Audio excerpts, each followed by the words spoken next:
ትጠቅማለህ።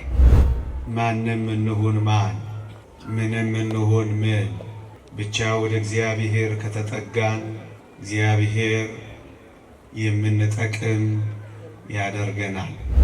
አፈር እግዚአብሔር በእጆቹ ሲነካው እንዲህ አይነት አስደናቂ ሰው ይሆናል ብላችሁ አስባችሁ ታውቃላችሁ? እኔና እናንተ በእግዚአብሔር እጆች ውስጥ ጠቃሚዎች ሆነን እንቀራለን። ምናልባት ዛሬ ምንም ነገር የማይዋጣልን አጓጉል ሆነን ይሆናል። ግን እመኑኝ፣ ምን ልንገርህ፣ የሌለ ፋብሪካ የለም በእኔና በእናንተ ሰውነት ውስጥ፣ በመፍረስ ውስጥ፣ በመበስበስ ውስጥ ወዳጄ እንደገና መሰራት ስላለን በሞት ስንፈርስ በትንሣኤ ውብ አድርጎ ሊሰራን ነው። አዎ ነገሩ እንደሱ ነው። በስመ አብ ወወልድ ወመንፈስ ቅዱስ አሃዱ አምላክ አሜን። ክቡር አባታችን መልአከ መዊ መምህር ተቋም የደብራችን አስተዳዳሪ፣ ክቡራን ሊቃውንተ ቤተ ክርስቲያን፣ ማህሌታውያን፣ የተወደዳችሁ መምህራን፣ የተወደዳችሁ ዘማሪያን፣ የሰንበት ትምህርት ቤት ደቀ መዛሙርት፣ በዜማ ዕቃ እግዚአብሔርን እንድናመሰግን እድል የሰጣችሁን የዜማ ዕቃ አገልጋዮች፣ የተወደዳችሁ ምዕመናንና ምዕመናት በልዑል እግዚአብሔር ስም እንደምን ሰነበታችሁ? እንደምን አላችሁ? አሜን። በምህረቱ የጎበኘን እንደ በደላችን ያልከፈለን እንደ ኃጢአታችንም ያልተቆጣጠረን ይቺን ጊዜ ለምስጋና ለውዳሴ እድል የሰጠን የአባቶቻችን አምላክ የእኛም አምላክ ልዑል እግዚአብሔር ዘላለማዊ ስሙ የተመሰገነ ይሁን። ለጥቂት ደቂቃዎች መንፈሳዊ ሐሳብን የእግዚአብሔርን ሐሳብ ለጥቂት ደቂቃዎች እንመካከራለን። እግዚአብሔር ሰምተን እንድንጠቀም ይርዳን። ርዕሴ ትጠቅማለህ የሚል ይሆናል። በዚህች ርዕስ ጥቂት ደቂቃ ቆያችኋለሁ። ከእግዚአብሔር ጋር ሆኖ የማይጠቅም ምንም ነገር የለም። ሰው ጠቃሚ መሆን ከፈለገ እግዚአብሔር ጋር ቢደርስ መልካም ነው። እግዚአብሔር እጁ የነካው፣ እግዚአብሔር የተናገረው፣ እግዚአብሔር የጎበኘው ሳይጠቅም ቀርቶ አያውቅም ወገኖቼ። ለዚህ ነው ማንም እንሁን ማን ምንም እንሁን ምን ብቻ ወደ እግዚአብሔር ከተጠጋን እግዚአብሔር የምንጠቅም ያደርገናል። የተወደዳችሁ ክርስቲያኖች፣ አንዳንዴ በምንኖራቸው ኑሮዎች፣ በሆናቸው ሁኔታዎች፣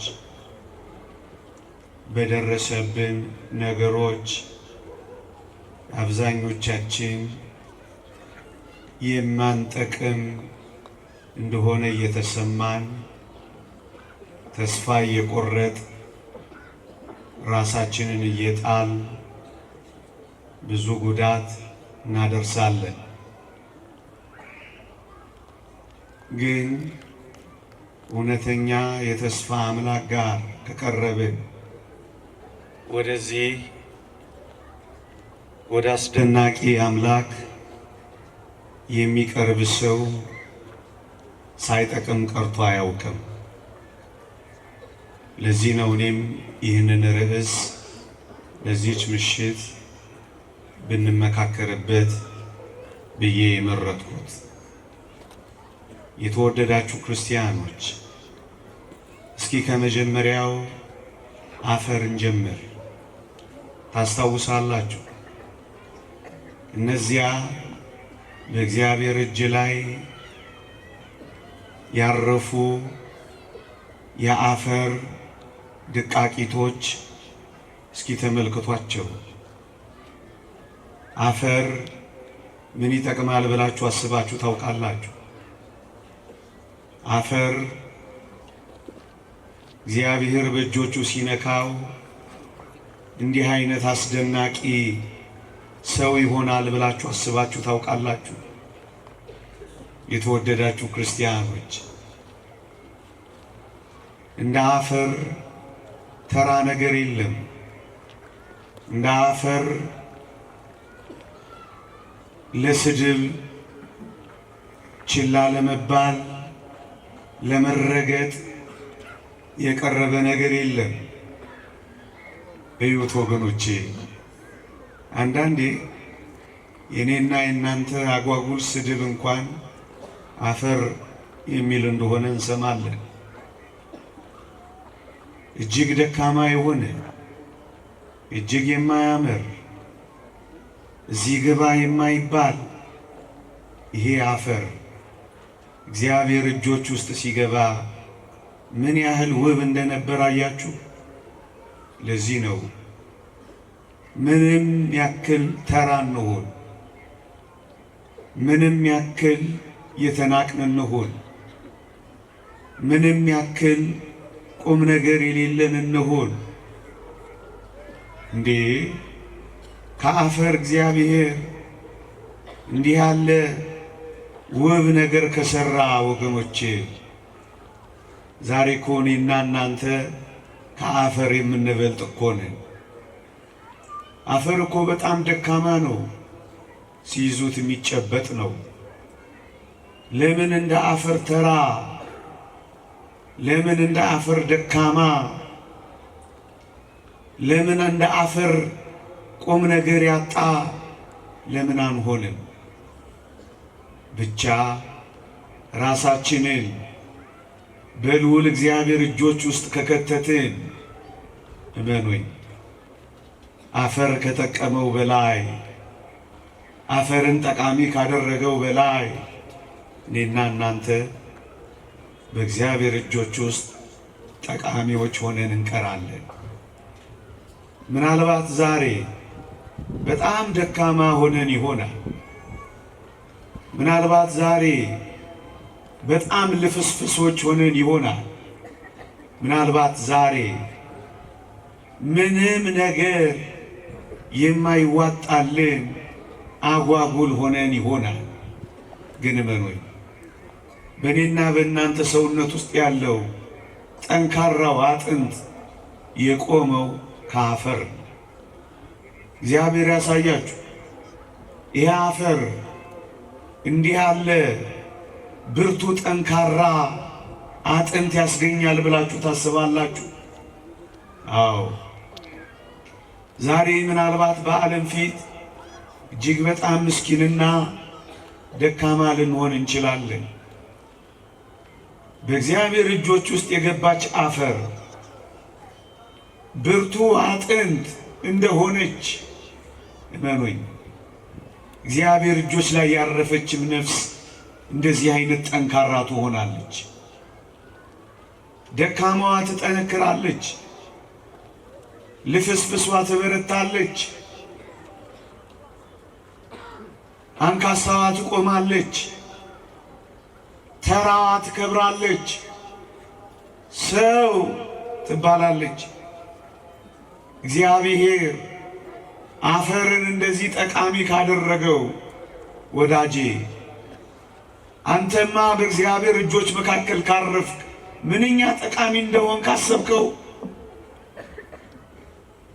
እግዚአብሔር አፈርን ጠቃሚ ካደረገ እኔና አንተን ጠቃሚ ሳያደርግ ሳይቀይረን የሚተወን ይመስልሃል?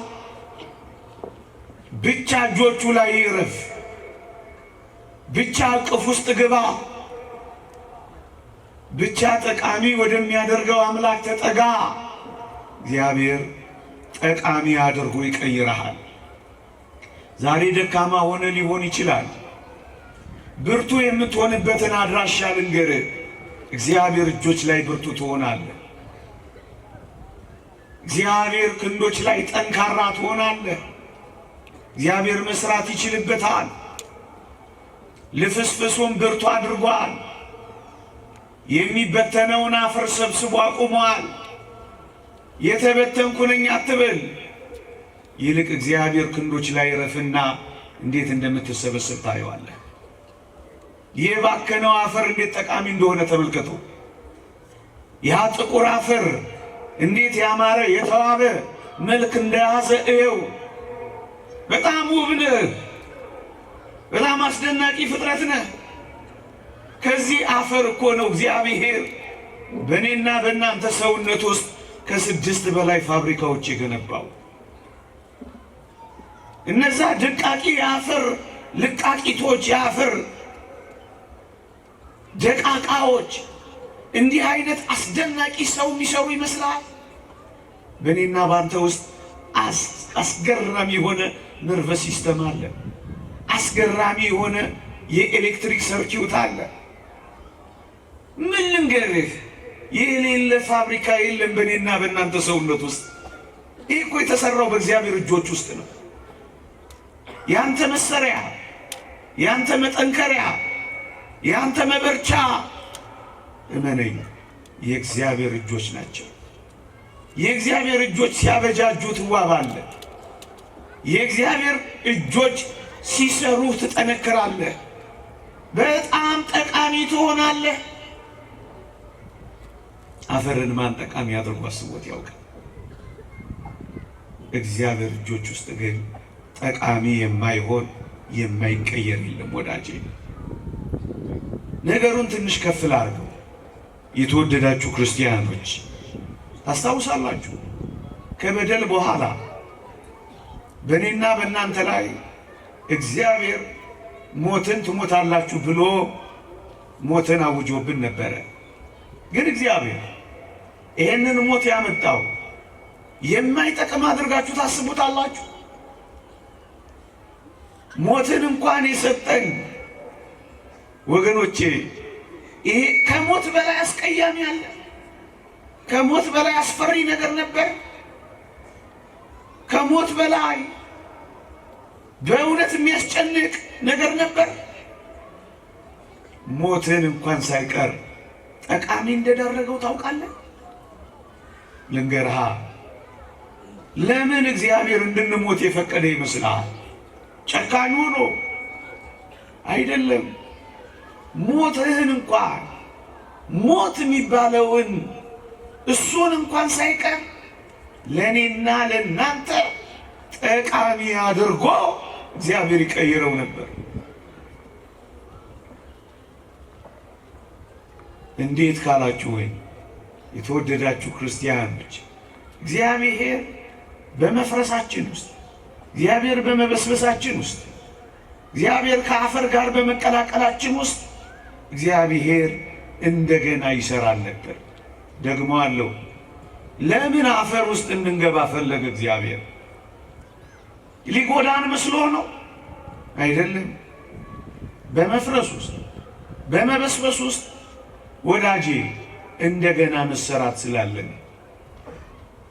አንዲት ሸክላ ሰሪ ሸክላዋ ቢሸረፍባት ወይም ሸክላዋ ቢሰነጠቅባት ስትለስነው አትኖርም።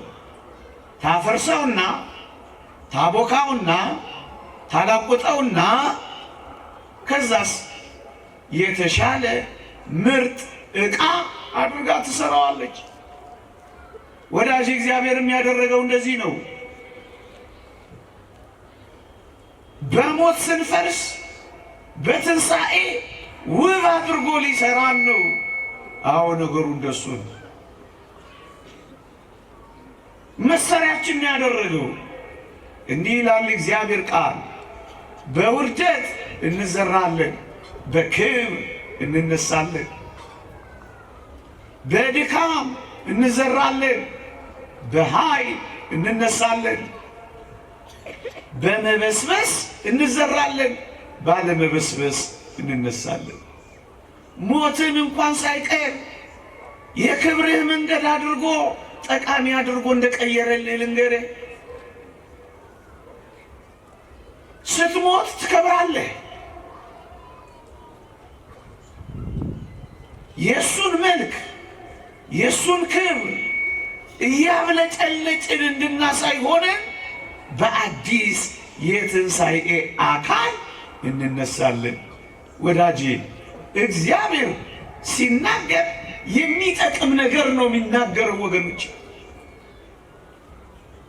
ሞት እንኳን ለምን አይሆንም እያልኳችሁ ነው። እግዚአብሔር ጠቃሚ አድርጎ ነው የቀየረው። አሁን ለምን እንሞታለን ካልከኝ የበለጠውን ትንሣኤ ልታገኝ ትሞታለህ። ለጥቅምህ ትሞታለህ። ለዚህ ነው ቅዱስ ጳውሎስ ካልሞት ካትነሳም ያለው። ለዚህ ነው የምትሞተው ልትነሳ አድርጎ ቀይሮልህ እኮ ነው። ለጥቅም አደረገው።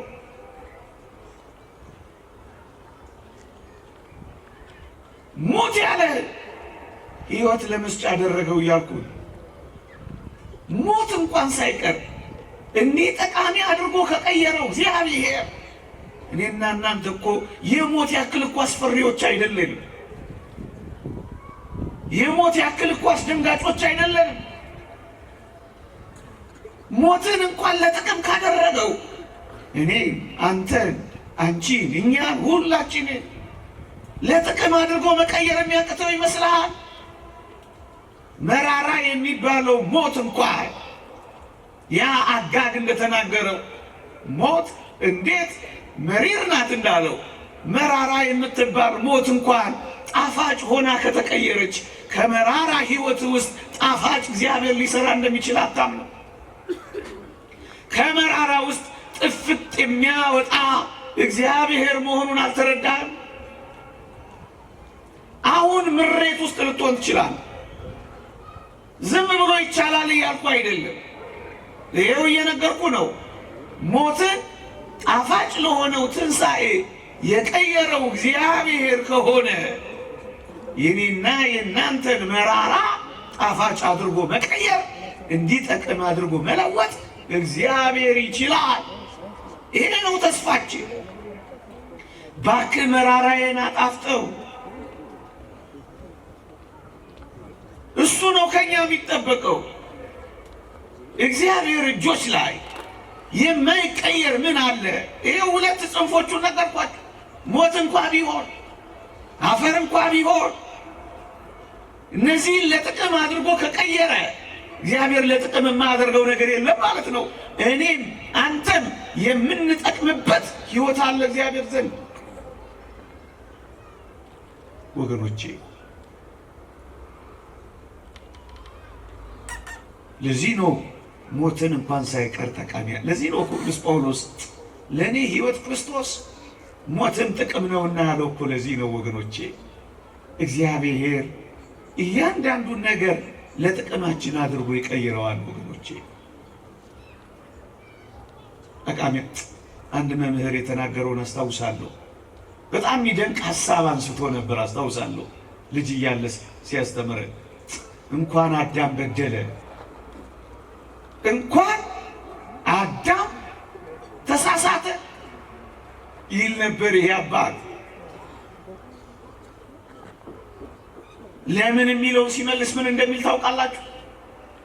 አዳም ባይበድል ኖሮ የእግዚአብሔርን የፍቅሩን ጥልቀት እንዴት አውቀው ነበረ? ከዙፋኑ ወርዶ መስቀል ላይ እንደሚቆምልኝ በምን አውቅ ነበር? እግዚአብሔርን በኃያልነቱ ፈራው ነበር እንጂ በፍቅሩ አልወደውም ነበር። እግዚአብሔር እስኪቸነከርልኝ ድረስ እንደሚያፈቅረኝ ያወቅኩት አዳም ስለበደለ ነው። እሰይ እንኳን አዳም በደለ የእግዚአብሔርን ፍቅር አወቅኩበት እያለ ያለቅስ ነበር አስታውሳለሁ። ምን አይነት እይታ ነው! አሁን ሳስበው ያንን የአዳም በደል እንኳን ሳይቀር እንዴት ለፍቅር እንደቀየረው አያችሁ። ፍቅሩን አወቅንበት። እስከ ሞት ድረስ እንደሚወደን፣ እንደወጡ ይቅሩ፣ እንደተቅበዘበዙ ይመለሱ፣ እንደጠፉ ይዳክሩ እንዳላለን ፍቅሩን አየንበት። እጅግ ጥልቅ የሆነውን መውደዱን ተማርንበት። ይህንን ፍቅሩን ሳላውቀው ቀር ነበር።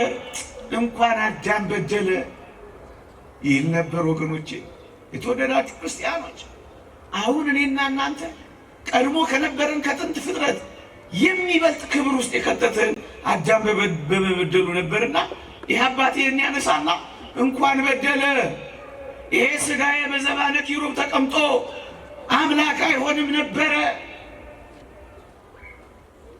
ከፍ ወዳለው ክብር አስገባ። የእኛን ሥጋ ተዋሃደ። አሁን ትላንት ያልነበረ አሁን የማናውቀው ወደፊት የምንደርስበት ወደ አስደናቂ ክብር አበቃን። እንኳን አዳም በደለ አይደላችሁ። ይሄንን እንኳን ለጥቅም እንዳደረገው አስተማረን። ምን አይነት እግዚአብሔር ነው! ምናልባት ድካማችንን እንኳን ሳይቀር መማሪያ የሚያደርገው፣ ጉድለታችንን እንኳን ሳይቀር መሞያ የሚያደርገው የቅዱሳን ሐዋርያት የደዌ ብዛት ጉድለታቸውን መሞያቸው እኮ ነበረ። ጳውሎስ ራሱን ያመዋል። ቅዱስ ጴጥሮስ በወባ ይሰቃያል። ቅዱስ ያዕቆብ ዝሆን የሚባል የእግር ማበጥ በሽታ ነበረበት። እነዚህን ደዌያቸውን እንኳን ሳይቀር እግዚአብሔር ጉድለታቸውን ለመሙላት ለጥቅም አድርጎ እንደቀየረው ስናስብ እንዴት ላለ ክብር እግዚአብሔር ጥቂት ጉድለቶች ሊሰጠን እንደሚችል አስቡት።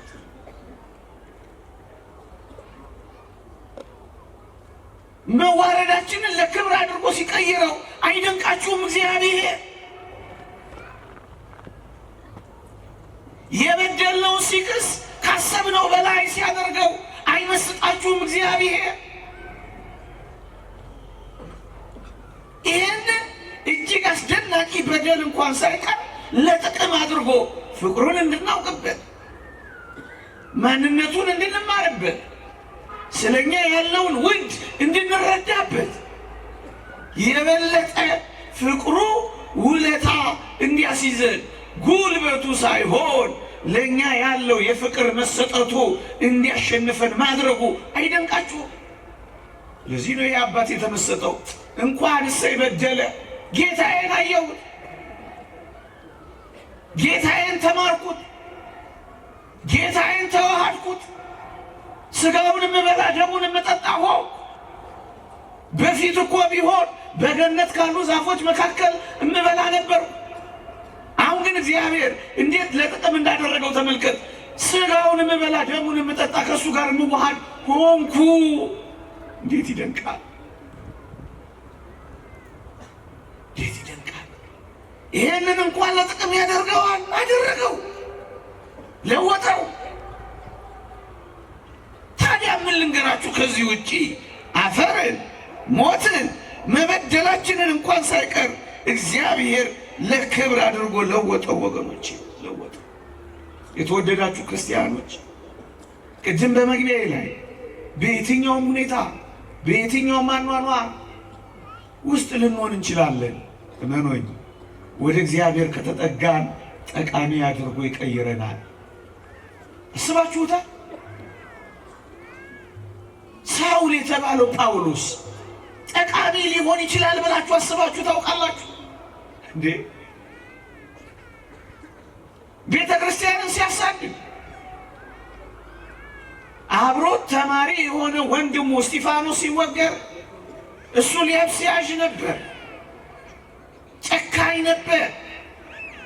ይሄንን ጨካኝ ሰው፣ ይሄንን አሳዳጅ ሰው፣ ይሄንን ምርጥ የእግዚአብሔር ተቃዋሚ፣ ምርጥ የእግዚአብሔር አፍቃሪ አድርጎ መቀየር የሚችል አምላክ ይሄው ማንም ወንበዴ ይሁን፣ ምንም አይነት ሰው ሁን፣ ግን እግዚአብሔር ጠቃሚ ሊያደርግህ የሚችል አምላክ እንደሆነ ወቀው። ይሄ ሳውል የተባለው አሳዳጅ ነው፣ ኋላ ተሳዳጅ ሆነው። አሳዳጁ ተሳዳጅ ይሆናል ብላችሁ ትገምታላችሁ? ወጋሪው ተወጋሪ ይሆናል ብላችሁ ታስባላችሁ? አሳሪው ታሳሪ ይሆናል ብላችሁ ታስባላችሁ? ተቃዋሚው አፍቃሪ ይሆናል ብላችሁ ታስባላችሁ? ወገኖቼ ማን በምን ሁኔታ መቼ ጠቃሚ እንደሚሆን እኛ አናውቅም። እግዚአብሔር ያውቃል። አንዳንድ ምርጥ ወንበዴዎችን አሸብራቂ ጻድቃን አድርጓቸው ጨርሷል። ይሄው እንደ ጳውሎስ ይሁት እንዴ እቺ መሬት አትንካኝ የሚል የነበረው ጳውሎስ እንደ ጉድፍ እንደ ዓለም ጥራጊ የሚጠረግ ሰው ሆነለት። አንተ ማን እያለ የሚታገለው ክርስቶስን እኔ ለአንተ ልሙትልህ ብሎ ሞተለት። ይሄ ተስፋ የለም። የትኛውም አይነት ምርጥ ወንበዴ ሁን እዚህ ውስጥ ግን እመነኝ፣ እግዚአብሔር ጋር ጠጋ ካልክ፣ ከልብህ ለእግዚአብሔር ከቀናና ከተቆረቆርክ እግዚአብሔር እንደ ጳውሎስ ምርጥ አሳዳጅ ብትሆን እንኳን፣ ምርጥ ተቃዋሚ ብትሆን እንኳን ጠቃሚ አድርጎ ይቀይራል። እንደ ጳውሎስ ቤተ ክርስቲያንን የጠቀመ ይኖር ይሆን? ከለዋሪቆን እስከ ደማስቆ የእግሩ ሸው ሆና እስኪነቀል ድረስ የተንከራተተ ጳውሎስ፣ እንቅልፍ ያጣ ጳውሎስ፣ በበትር የተደበደበ ጳውሎስ፣ በሰይፍ የተቀላ ጳውሎስ እንደዚህ ይደመድማል ብለህ ታስባለህ? ወዳጆቼ ማንም አይጠቅምም ብለን የምናስብበት እንዳልሆነ አያስረዳም። ታሪክ ለተስፋ አይቀመጥም። ታሪክ በየትኛውም የኑሮ ሁኔታ ውስጥ ልንሆን እንችላለን። በዚህ ሰዓት በጣም አሳፋሪ ህይወት ውስጥ ሁሉ ልንሆን እንችላለን። አሁን ግን ምን አሳፋሪውን አስደናቂ አስከባሪ አድርጎ እግዚአብሔር ሲቀየር ደጋግሞ አይተነዋል። የማይጠቅሙ የተባሉትን ሰዎች እጅግ የሚጠቅሙ ምርጥ ዕቃዎች አድርጎ ቀይሯቸዋል። ወዳጄ አይጠቅምም ብለህ የጣልከው ሰው ይኖር ይሆን? ከዚህ ወዲህ አትጠቅሚም ተብለሽ ተወርውረሽ ይሆን?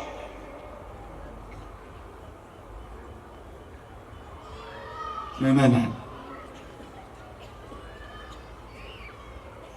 እንደ ቅድስት እሌኒ አትጠቅምም ተብላ የተወረወረች ሴት ትኖር ይሆን? ለባሏ ታማኝ በመሆኗ ምክንያት ታስታውሳላችሁ። እሷ በታማኝነት ጸንታ፣ ግን አንድ ሰው በተሳሳተ መረጃና በማታለል ባሏን ከኔ ጋር እኮ ተኝታለች አለው። እሷ ግን ታምናን የኖረችው ቅድስት እሌኒ ታስታውሳላችሁ። ባሏ መጣና ስራሽ ያውጣሽ ብሎ ወረወራት፣ ባህር ላይ ጣላት። የተወደዳችሁ ክርስቲያኖች ይህቺ ለትዳሯ የታመነች በንጽህና የኖረች አስደናቂ ሴት እንደማትረባች እንደማትጠቅም ተጣለች። ወዳጆቼ ምናልባት እንደ ቅድስት እሌኒ በዚህ ዘመን ንጽህናችሁን እናንተ ብቻ እያወቃችሁ ግን የተወረወራችሁ ትኖራላችሁ፣ የተጣላችሁ ትኖራላችሁ። ስራሽ ያውጣሽ ተብለሽ የተገፈተርሽ ትኖሪያለሽ፣ አባከና የሌለሽ ወጀብና አውሎ ባለው የባህር የተመሰለ ሕይወት ውስጥ ልንላጋ የምንችል እንኖራለን። ከወዲህ ወዲህ ምንማታ። ይህቺን አስደናቂ ሴት ግን ተመልከቷል። የተጣለች፣ የተወረወረች፣ የተተወች፣ ያው በውድ ባሏ የታመነችለት ባሏ የተገፈተረች፣ ባህር ላይ የተጣለች፣ ያው መሬት ላይ ቢሆን እሺ፣ ባህር እንዲበላት የተጣለች ግን እግዚአብሔር እጅ ውስጥ ወደቀች። ወዳጆቼ እግዚአብሔር እጆች ላይ መዋል፣ እግዚአብሔር እጆች ላይ ማደር፣ በእግዚአብሔር እጆች ላይ መራመድ እንዴት ይደንቃል!